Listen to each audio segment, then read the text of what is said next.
This little light of mine, I'm gonna let it shine.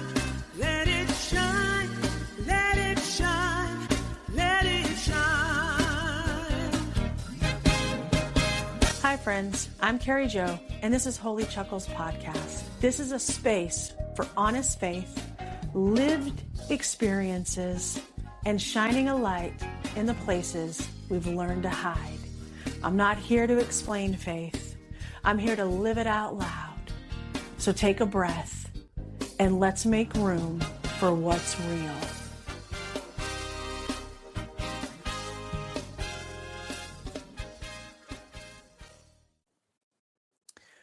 Welcome back to Holy Chuckles Podcast. I'm really glad you're here. Today I'm revisiting a question I've sat with before, but I'm answering it from a very different place.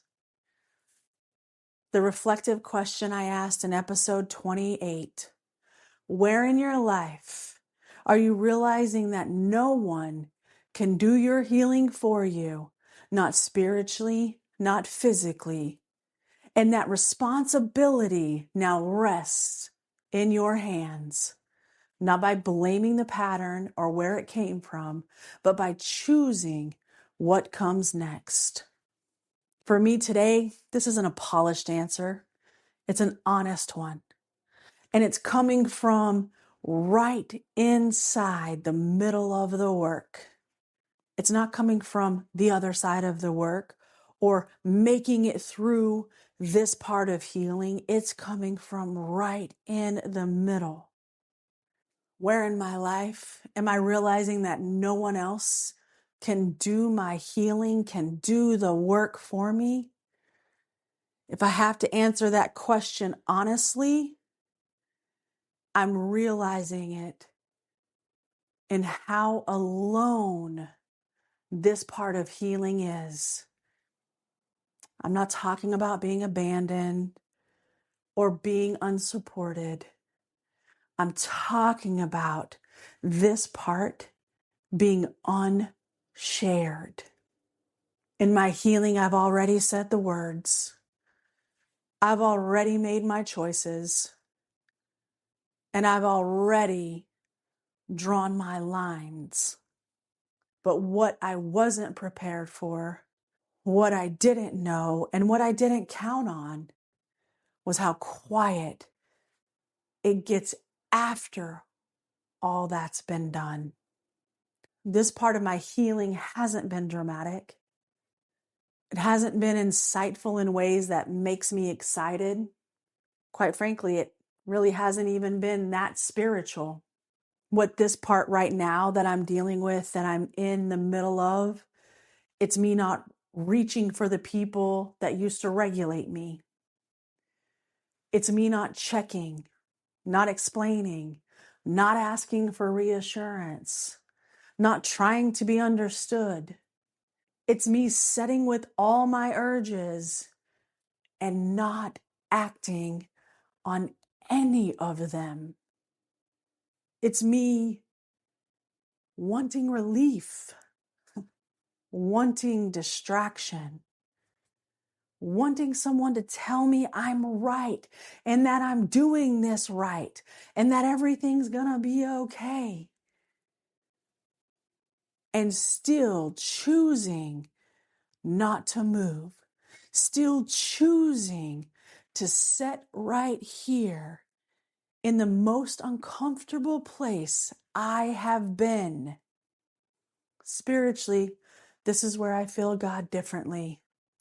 Not as comfort, not as answers, but as company. God isn't fixing this part of my healing for me.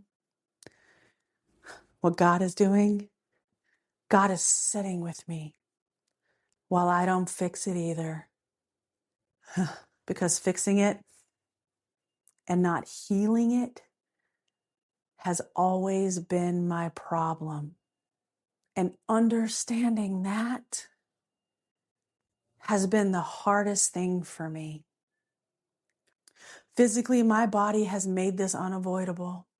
the heaviness in my chest, the ache that comes and goes, the fatigue that doesn't lift just because I had a good day, the hurt and the pain that is constant.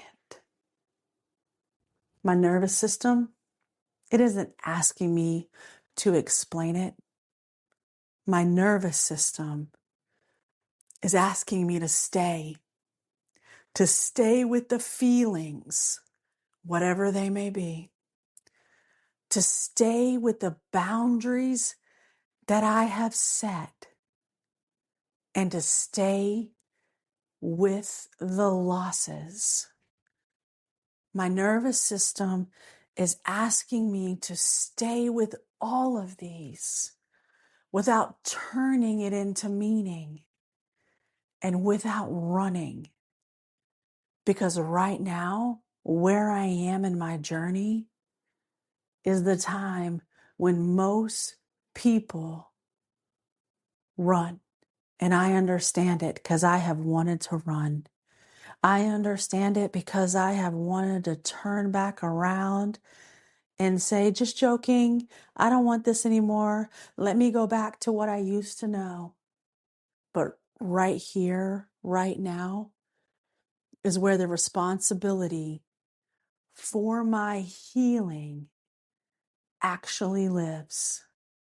And I'm sticking with it.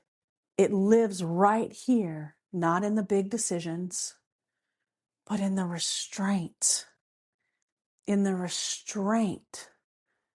of not chasing relief, not reopening those doors that I've already closed, and not trying to rewrite the past to make it sound or feel better, and not rewriting the past to make my present easier. This is where 1 Samuel chapter 2, verse 25 feels so painfully accurate. The truth has already been spoken. Nothing is being mediated.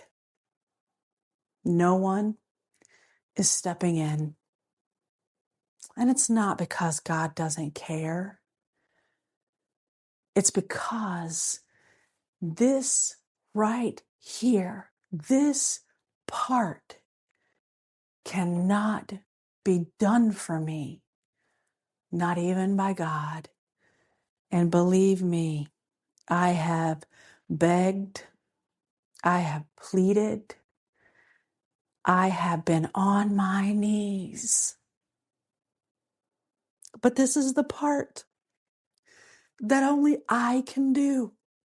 This is where I'm realizing that no one else can do this work. No one else can do this healing. And it's right here in the quiet and the stillness after I made the decision to heal, after I made the decision that this is what I wanted to do. It's made right here in the loneliness that comes with integrity. It's right here in the ownership of all my actions, big or small. And it's right here in choosing this time not to abandon myself because it would hurt less in this moment. This is where I am. And right now, this is what healing looks like for me.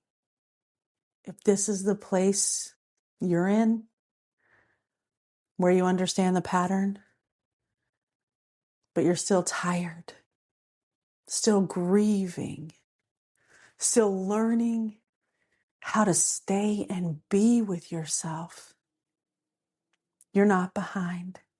Doesn't matter your age, you're not behind. The question that I asked isn't asking you to fix anything today.